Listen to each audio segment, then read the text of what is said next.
अच्छा क्वेश्चन है, अच्छा कॉन्सेप्ट है, इंपॉर्टेंट है, बहुत ज्यादा कॉमनली आस्क्ड।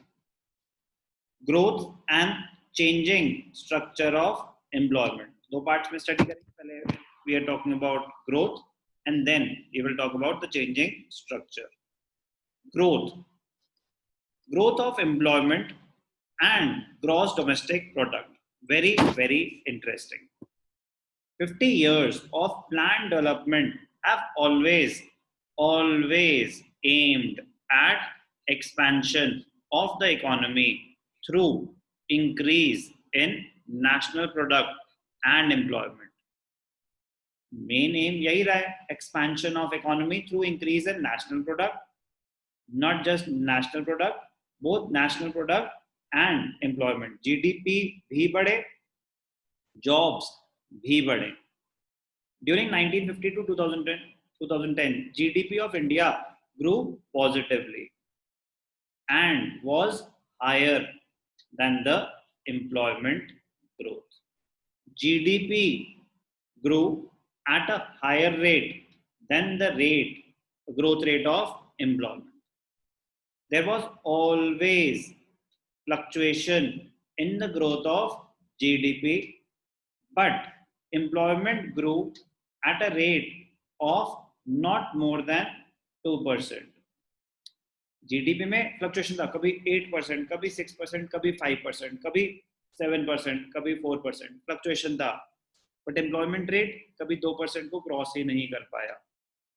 और अब तो बिल्कुल ही मतलब अभी तो एक्सेप्शनल सिचुएशन है ना, तो जब ऐसे एक्सेप्शनल सिचुएशन होती हैं इनको तो कभी कंसिडर ही नहीं किया जाता किसी भी कंक्लूजन को ड्रॉ करने के लिए, नेवर। एक होता था ना कि बेस ईयर लेना है, base year is devoid of any extraordinary events and fluctuations. तो अभी जो है वो तो एक एक्सेप्शनल ईयर है, बट अदरवाइज ऑल्सो हमारा एम्प्लॉयमेंट रेट बहुत बहुत बहुत लो है। However, in the late 90s, employment growth started declining and reached the level of growth that India had in the early stages of planning. Correct, growth rate बढ़ना तो छोड़ो, वो कम होना शुरू हो गया, और कहाँ पहुंच गए हम वापस, जो जब प्लानिंग कमीशन सेटअप हुआ था उस स्टेज, अर्ली स्टेजेस तक पहुंच गए ग्रोथ रेट। अब तो नेगेटिव है, अब तो मैं वही कह रहा हूँ कि अभी तो कुछ कंसिडर करने का कोई पॉइंट ही नहीं है। But very very important term, during these years the gap between the growth of GDP and the growth of employment was widening. GDP बढ़ता जा रहा है ग्रोथ रेट, और एम्प्लॉयमेंट ग्रोथ रेट उस पेस पे नहीं बढ़ रहा, तो जो गैप है between the growth rate of GDP and the growth rate of employment, वो गैप बढ़ता जा रहा है। तो उस ट्रेंड को क्या बोलते हैं, जॉबलेस ग्रोथ। बहुत ही ज्यादा इंपॉर्टेंट टर्म है, इस पे क्वेश्चन आना ही आना है, ठीक है ना, इस पे क्वेश्चन आना ही आना है। डिफाइन द, किसी भी तरीके से आ सकता है, 1 मार्कर 3 मार्कर। जॉबलेस ग्रोथ क्या होता है? Jobless growth refers to a situation when the economy is able to produce more goods and services without a proportionate increase in employment opportunities. पहले हम गुड्स एंड सर्विसेज बनाते थे 100 करोड़ की, example 100 crore की बनाते थे, और उनके लिए मुझे 1000 एम्प्लॉयज चाहिए थे। अब हम 200 करोड़ बना रहे हैं और उसके लिए 1200 एम्प्लॉयज चाहिए। 100 करोड़ से 200 करोड़, आउटपुट डबल हो गया, और आपने जॉब्स उतनी क्रिएट नहीं करी, 20% सिर्फ ग्रोथ हुआ, तो वो 100% ग्रोथ, ये 20% ग्रोथ। तो ये बताते हैं कि ये important, exactly पता होना चाहिए आपको जॉबलेस ग्रोथ का meaning. It refers to a situation when the economy is able to produce more goods and services. What is national income? It is the value of final goods and services produced in 1 year by the residents of a country. तो growth हो रही है, value of goods and services की वो ज्यादा हो रही है, but number of people required to make those goods, उनकी ग्रोथ उतनी नहीं हो रही। So without a proportionate increase in employment opportunities. In other words, it is a situation where there is an overall acceleration in the growth rate of GDP in the country without corresponding expansion in employment opportunities. बहुत बार ये chart आ जाता है, पूछते हैं क्या show कर रहा है ये चार्ट. ये चार्ट शो कर रहा है कि जीडीपी एक तो फ्लक्चुएट बहुत ज्यादा कर रहा है. पहले 3.6% से बढ़ा 4.2, 2.8, 3.9, 3.3, 4.8, 5.7, 5.8, 3.4 ग्रोथ रेट ऑफ जीडीपी है. ठीक है ना. लास्ट 11-12 के डेटा के हिसाब से 7.8. अब तो पता नहीं कब पहुंचेंगे हम. मतलब बोलते हुए डर लग रहा है 5 साल लग सकते हैं इस ग्रोथ रेट पे पहुंचने में कम से कम. मतलब अगर चीजें अच्छी हुई तो पॉजिटिव 7.8% ग्रोथ रेट पहुंचने में, unless the data is manipulated. Normal scenario में तो 5 साल कहीं नहीं गए. जब आपकी जॉब लगेगी ना तभी शायद हम पॉजिटिव में आएंगे. 10 साल भी लग सकते हैं. और एम्प्लॉयमेंट रेट की बात क्या हो रही है. एम्प्लॉयमेंट रेट काफी स्टेबल रहा, बट कोई अच्छे रेंज में स्टेबल नहीं रहा वो. It was mostly less than 2%. और आफ्टर अ पॉइंट तो इट स्टार्टेड डिक्लाइनिंग. ये तो थोड़ा सैड ही सी था.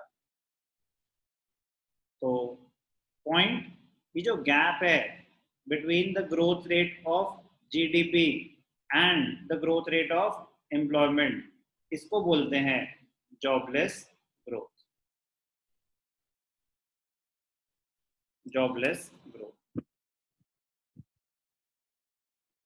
तो डिबेट तो नहीं करूंगा अभी, बट मॉडर्नाइजेशन का इसमें रोल रहा है जॉबलेस ग्रोथ में ना. तो डिबेटेबल पॉइंट है. मतलब I am not against modernisation, definitely not. I am using all the possible gadgets available to teach. तो अब क्या हो रहा है, लोगों की चीजें, लोगों के रिक्वायरमेंट का मतलब अभी क्या हुआ, ऑनलाइन एजुकेशन से ग्रोथ अपॉर्चुनिटीज बढ़ जाएंगी या कम हो जाएंगी सोहेला?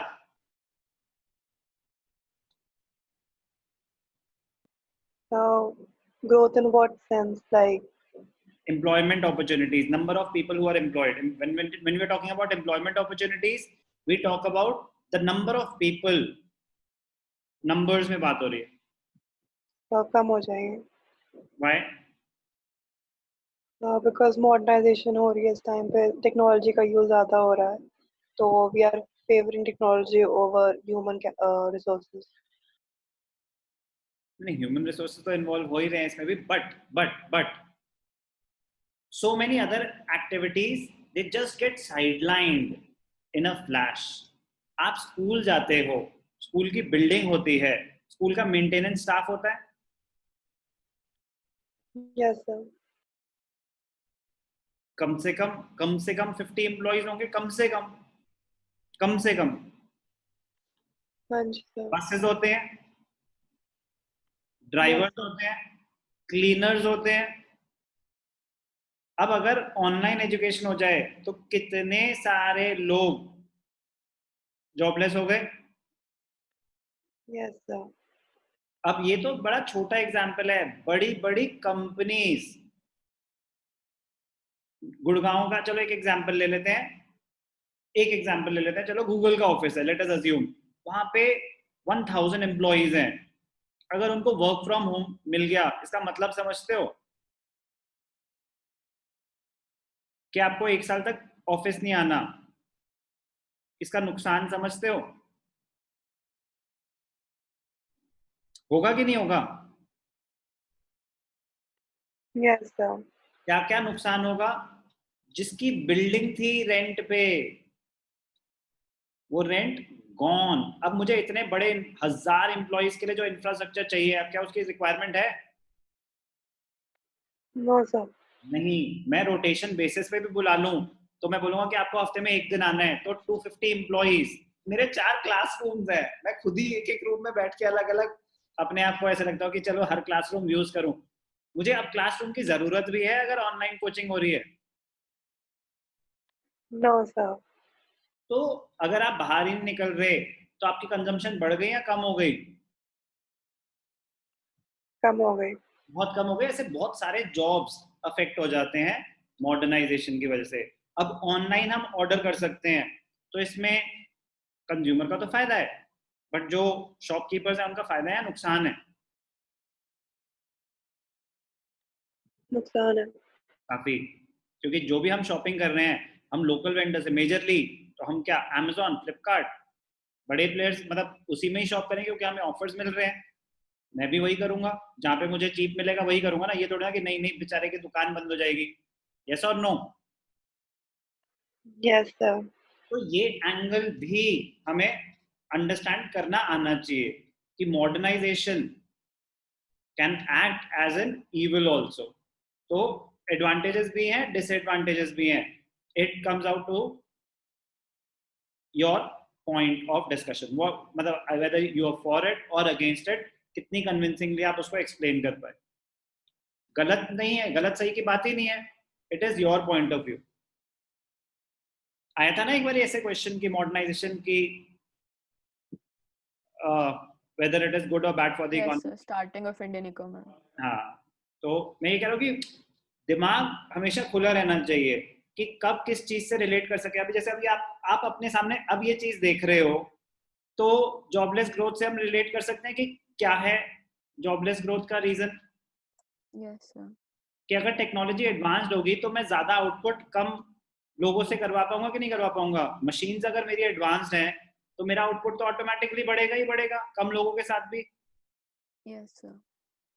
तो कितने सारे होते थे कि पहले सामान उठाने के लिए लोग चाहिए, अब अगर ट्रॉलर्स आ गए, मशीन्स आ गई, तो अब मुझे ज्यादा लोग चाहिए सामान उठाने के लिए या कम? सर कहाँ चाहिए? पहले गड्ढा खोदने के लिए 1 हफ्ता लगता था, अब आके जेसीबी खटक से हो गया गड्ढा, चलो निकलो।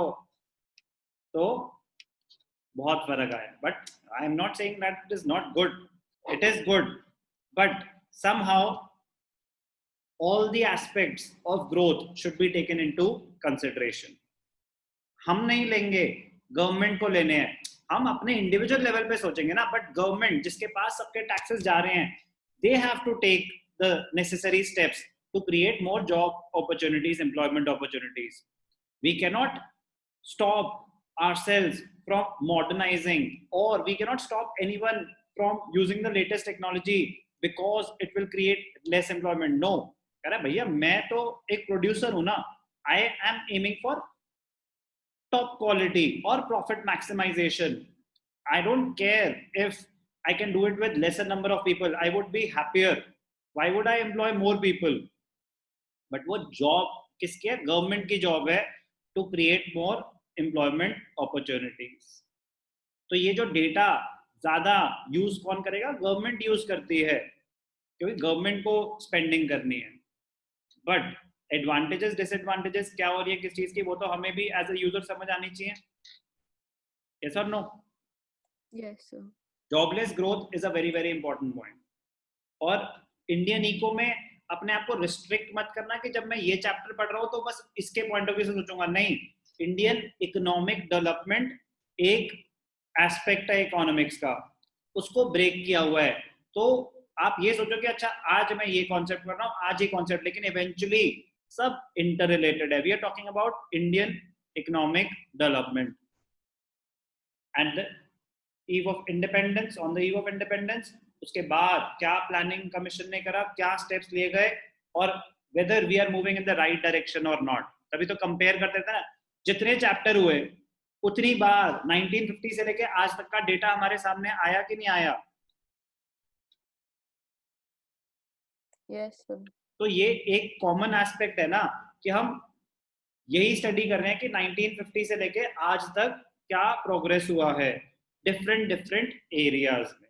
गवर्नमेंट क्या कर सकती है, क्या स्टेप्स उन्होंने लिए, क्या फेलियर्स थे, क्या अच्छा हुआ। हम स्टडी कर सकते हैं, इससे ज्यादा तो कुछ नहीं कर सकते, बट स्टडी तो ढंग से कर सकते हैं। Jobless growth